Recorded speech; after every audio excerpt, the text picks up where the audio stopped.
అన్ని రకాల వస్త్రాలపై up to 66% of.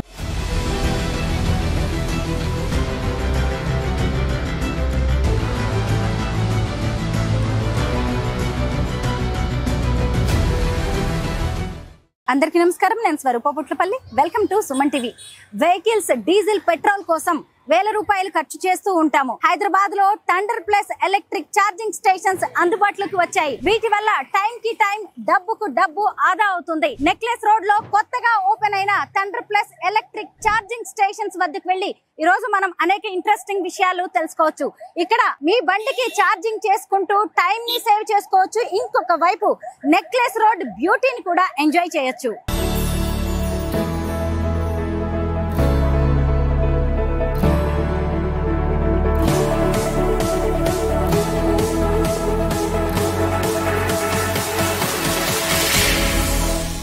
Hello Rajiv గారు. నమస్తే. నమస్తే. బాగున్నారా స్వరూప్ గారు? దేశవ్యాప్తంగా 200 thunder plus electric charging stations ని ఓపెన్ చేసిన థండర్ ప్లస్ సిఇఓ రాజీవ్ గారు ఇప్పుడు మనతో పాటు ఉన్నారు. ఈ ఎలక్ట్రిక్ ఛార్జింగ్ స్టేషన్స్ గురించి అనేక విషయాలు ఆయన్ని అడిగి తెలుసుకుందాం. రాజీవ్ గారు, నాకు మొదటి నుంచి కూడా మీ ఎలక్ట్రిక్ ఛార్జింగ్ స్టేషన్స్ అంటే చాలా ఇంట్రెస్టింగ్ గా అనిపిస్తూ ఉంటుంది.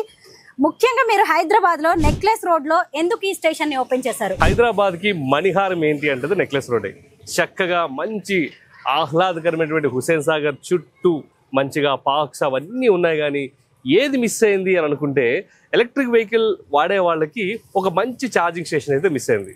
అప్పుడు మేము ఆలోచించి ఏమన్నామంటే సౌత్ సెంట్రల్ రైల్వే దగ్గరికి వెళ్ళి, మీ దగ్గర ఎట్లానో నెక్లెస్ రోడ్లో మంచి స్టేషన్ ఉంది కదా, ఆ స్టేషన్కు ఇంకొంచెం ఏమంటారు ఒక మణిపూసలాగా ఒక ఛార్జింగ్ స్టేషన్ మేము పెడదాము అని అడిగినప్పుడు మరి సౌత్ సెంట్రల్ రైల్వేస్ వాళ్ళు దాన్ని మెచ్చుకొని మాకు ఆమోదం తెలిపి ఈ స్పేస్ ఇవ్వడం జరిగింది. ఇచ్చిన ఈ స్పేస్లో ఫ్రాంచైజ్ ఓరియంటెడ్గా ఈ థండర్ ప్లస్ ఛార్జింగ్ స్టేషన్ తీసుకురావడం జరిగింది. 200 thunder plus electric charging stations ఎక్కడెక్కడ ఉన్నాయి? మనకి మొట్టమొదటిగా ఏంటంటే తెలంగాణ బేస్డ్ కంపెనీ అవ్వడం మనందరము గర్వించదగ్గ విషయం.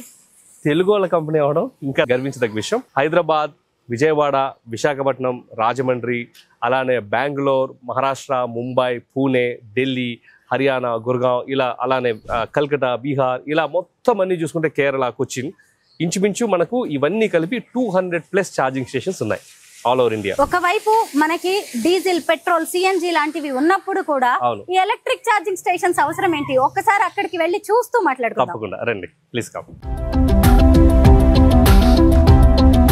మీరు అడిగిన క్వశ్చన్ అర్థమైంది. ఏంటంటే ఇన్ని పెట్రోల్ స్టేషన్స్ అవన్నీ ఉన్నాయి కదా, ఇప్పుడు ఎలక్ట్రిక్ ఛార్జింగ్ స్టేషన్స్ పెట్టవలసిన అవసరం ఉందని మీకు ఒక చిన్న గణాంకాలు మీ దృష్టికి తీసుకొస్తాను. ఇప్పుడు డెవలప్డ్ నేషన్స్ అలాగే యూరోపియన్ కంట్రీస్ కానీ యూఎస్లో కానీ చూసుకున్నట్లయితే ప్రతి 15-20 ఎలక్ట్రిక్ కార్స్కి ఒక పబ్లిక్ ఛార్జింగ్ స్టేషన్ ఉంది.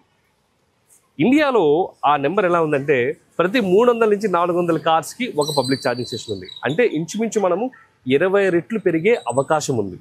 అంటే ఎలక్ట్రిక్ వెహికల్స్ వాటి యొక్క ఇన్సెప్షన్, ఇంటర్ప్రిటేషన్ మెల్లగా జరుగుతున్నప్పటికీ కూడా వాటికి ఉన్నటువంటి ఛార్జింగ్ స్టేషన్స్ అనే డెన్సిటీ ఇంకా తక్కువగానే ఉంది. కాబట్టి ఎంత పెట్టినా సరే అది కొదువే. ఆ స్టాండర్డ్కి వెళ్ళాలంటే ఇంకా మనం పెట్టుకుంటూనే వెళ్ళాలి. ఈ ఎలక్ట్రిక్ ఛార్జింగ్ స్టేషన్స్ లో ఏ వెహికల్స్ ని ఛార్జ్ చేసుకోవచ్చు? ఈ ఎలక్ట్రిక్ వెహికల్ ఛార్జింగ్ స్టేషన్ లో మనము CCS2 ప్రోటోకాల్ అనేది ఇచ్చాం. మోస్ట్లీ 4 వీలర్స్, 99% 4 వీలర్ ప్యాసింజర్ కానీ కార్గో కానీ ఇదే ప్రోటోకాల్ని ఫాలో అవుతాయి. సో వాళ్ళందరూ కూడా టాటాస్ కానీ, మహీంద్రాస్ కానీ, హ్యుండాయిస్ కానీ, ఎంజీస్ కానీ, కియా కానీ, లేదా మర్సిడీస్, BMW, మర్క్, ఇవన్నీ కూడా ఈ CCS2 ప్రోటోకాల్ అందరూ వచ్చి కూడా ఇక్కడ ఛార్జింగ్ పెట్టుకోవచ్చు. ఎలా ఛార్జ్ చేసుకోవచ్చు అండి? చూపించగలరా? చూపించగలం. ప్రస్తుతానికి కార్ లేదు కాబట్టి బట్ 3 సింపుల్ పదాల్లో చెప్తా. థండర్ ప్లస్ యాప్ అని ఉంటుంది, దాన్ని డౌన్లోడ్ చేయొచ్చు. ఒకవేళ యాప్ లేకపోయినా సరే కెమెరా తీసుకొని దీనిని మనం స్కాన్ చేసినట్లయితే అది మనకు ఒక లింక్ ఓపెన్ చేస్తుంది. ఎలా మనం పెట్రోల్ బంక్లో నీకు 10 లీటర్లు కావాలా, 1000 రూపాయలు కావాలా పెట్రోల్ అడుగుతుందో, ఇది కూడా నీకు ఎన్ని యూనిట్స్ కావాలి లేకపోతే ఎంత డబ్బులు కావాలని అడుగుతుంది.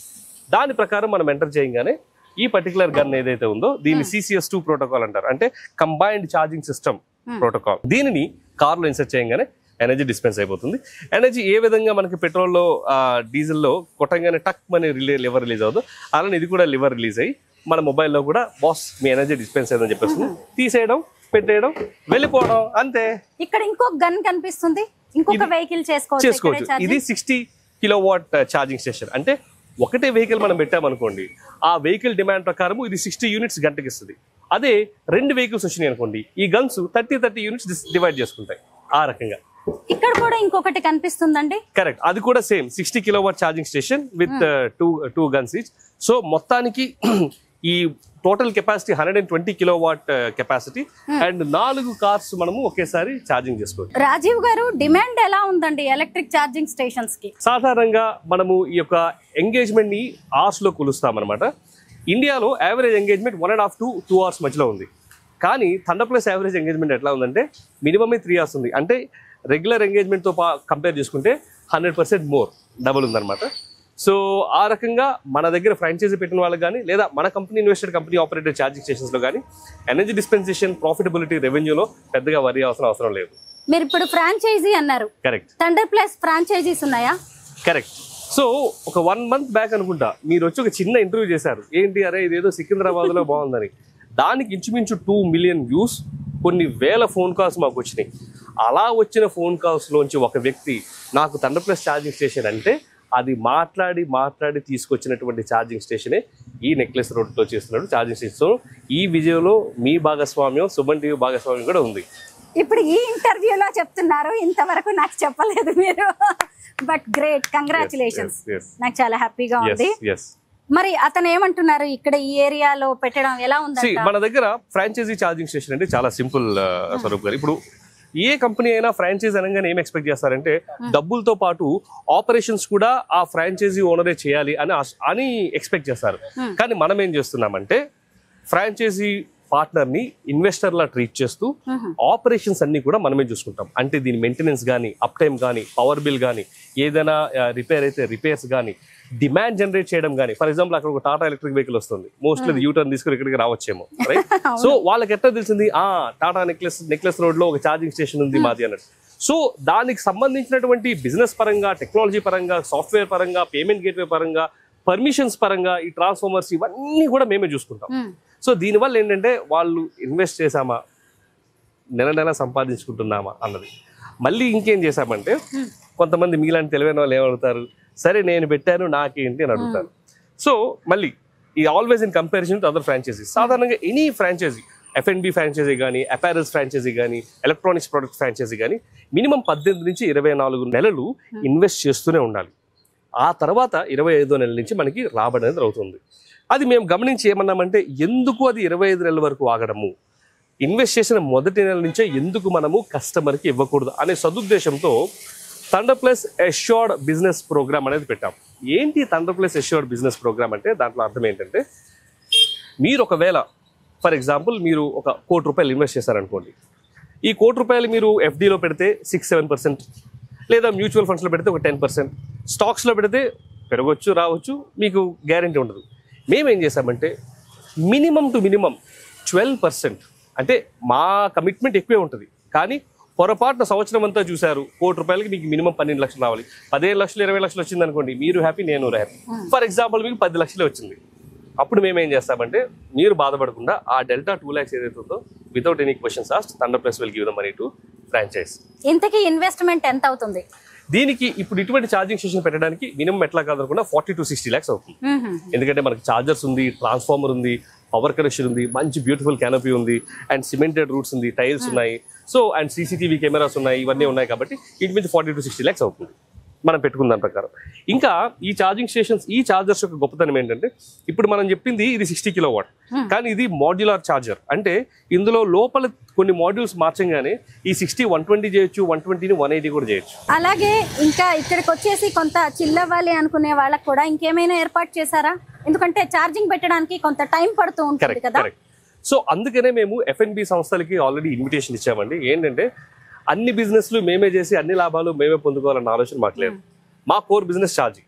సో దీంతో పాటు ఫర్ ఎగ్జాంపుల్ KFC పెట్టుకోవాలనుకున్నా, మెక్డొనాల్డ్స్ పెట్టుకోవాలనుకున్నా, లేకపోతే చాయ్ పే ఛార్జ్ అని కొత్త కాన్సెప్ట్ మాదే ఉంది. అదేంటంటే ఎవరైతే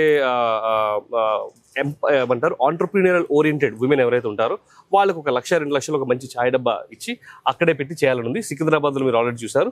సో ఇలా society for elimination of rural poverty, SERP అని, ఏషియా డెవలప్మెంట్ బ్యాంక్ అని, తర్వాత ఇన్ఫోసిస్ ఫౌండేషన్, వీళ్ళందరితో మాట్లాడుతూ ఇటువంటి విమెన్ కూడా ఆంటర్ప్రీనియర్స్గా ఎంకరేజ్ చేయాలని మా ప్రయత్నం, ప్లాన్ కూడా.